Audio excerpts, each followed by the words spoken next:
ശത്രുക്കൾ കണ്ടു ശിക്ഷിച്ചു ചൊല്ലുമ്പോൾ ശത്രുവെ പോലെ കുതിക്കുന്നു ചിലർ.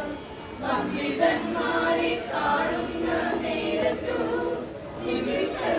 പറയുന്നിതു ചിലർ.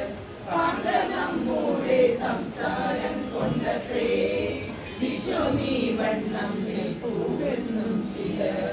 കൃഷ്ണ കൃഷ്ണ മുകുന്ദ ജനാർദ്ദന കൃഷ്ണ ഗോവിന്ദ നായ